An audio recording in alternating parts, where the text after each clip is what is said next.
Исәнмесез, эфирда яңалыклар чыгарылышы, студияда Лилия Гатина, алгатаба кайбер темалар турында. Тиленче Тамак авылы халкы 19 гасырда төзелгән мәчетләр язмышы өчен борчыла. Тарихи мирас язмышын кем хәл итәр?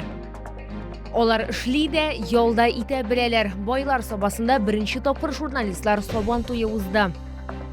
Ефәк юл 2022 ралли рейды тамамланды. Җиңүче исеменә кем лаек булды?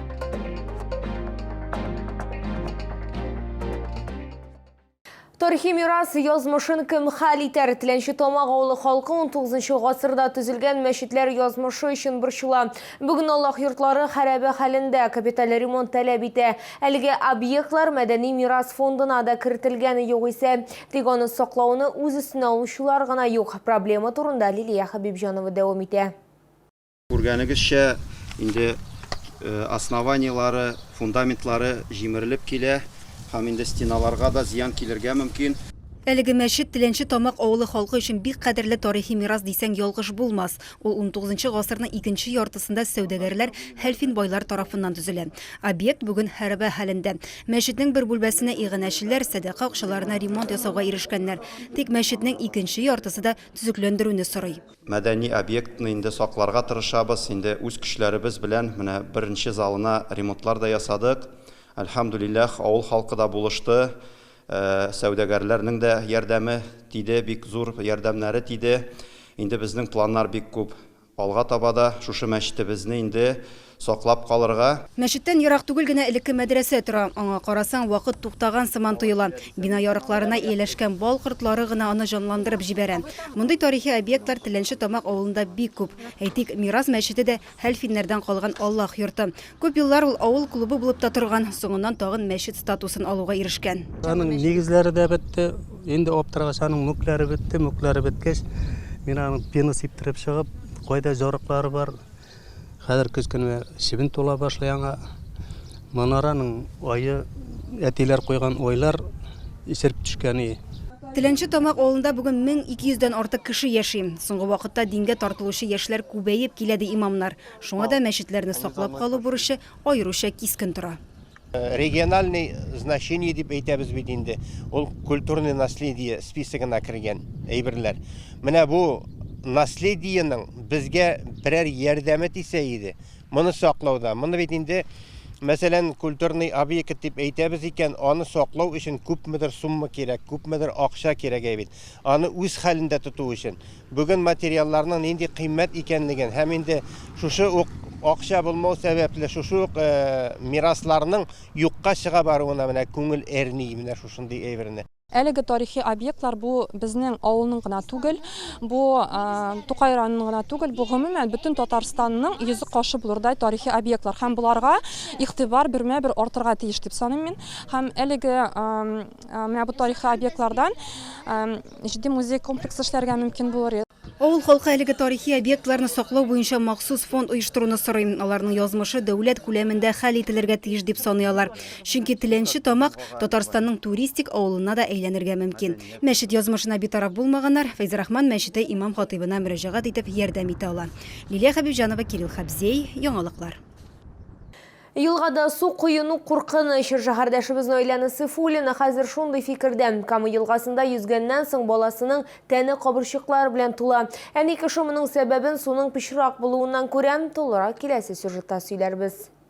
Әлеге фотосурәтләр Шаулының социаль челтәрләрендә тиз таралып өлгерде. Анда кыз баланың Кама елгасында су кергәннән соң зыян күргән кулы күрсәтелгән. Без кызның әнисе белән элемтәгә чыктык. Аның әйтүенчә, бала елгада су куенганнан соң өйгә кайтып душ керә. Шуннан соң тәне кышыта башлый, бераздан кабырчыклар пайда була. Я увидела там небольшие волдырики, подумала, что это просто, может быть, кто-то укусил. Обработала все это, но на следующий день все начало разрастаться, и эти волдырики образовались по всему телу и перешли вот в такие раны.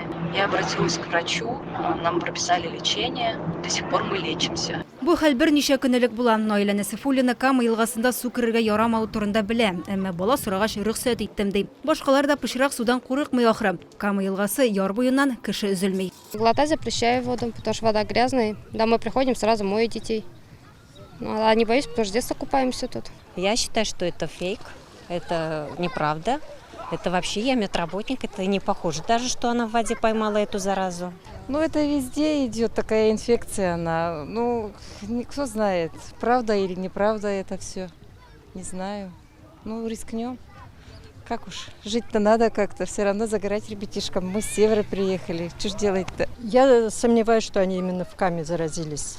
Может, они в другом месте заразились, подумали, что именно в Каме. Вот я с внучкой 9 лет, мы с ней в неделю 2 раза купаемся.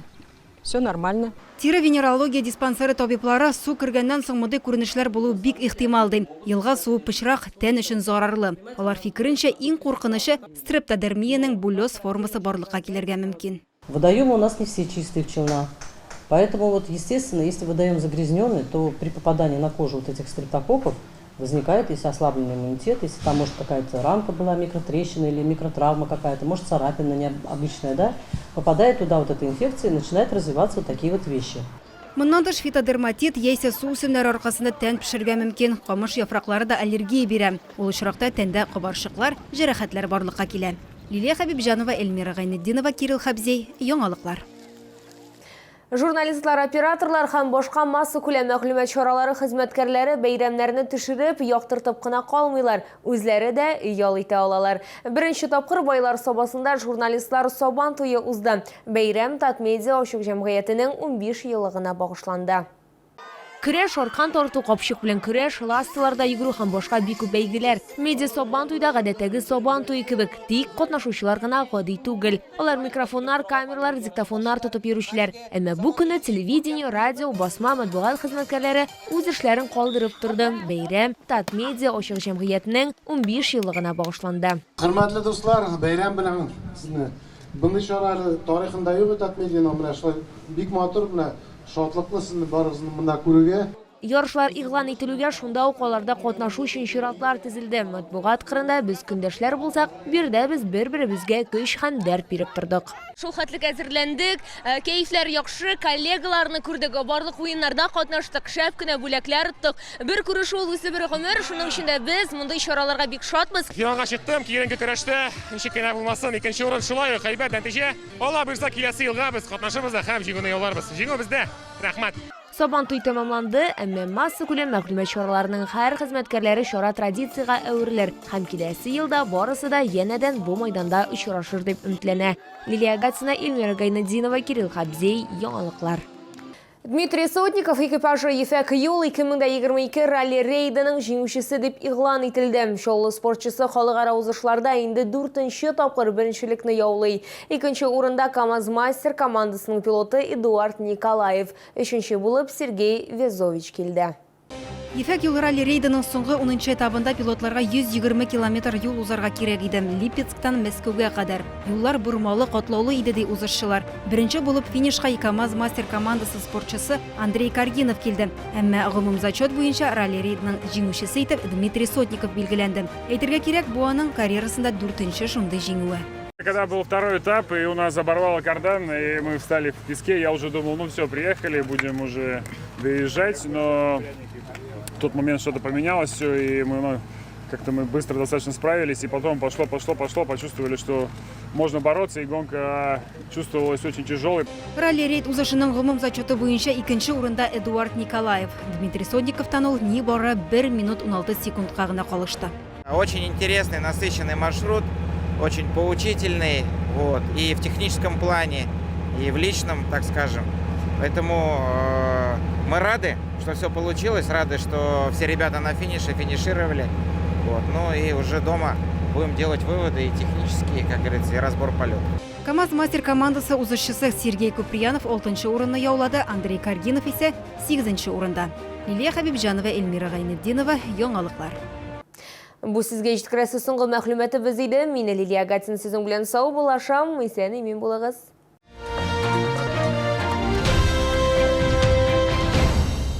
Комфортное лечение зубов по доступным ценам. Стоматологии «Улыбка». 54 62 31. Летнее предложение от Enzo Home. Мебель, матрасы, текстиль. Все товары из наличия на самых выгодных условиях со скидками до 50%. Решайтесь. О цене договоримся. Мебельный центр «Соло». Новый город 4110.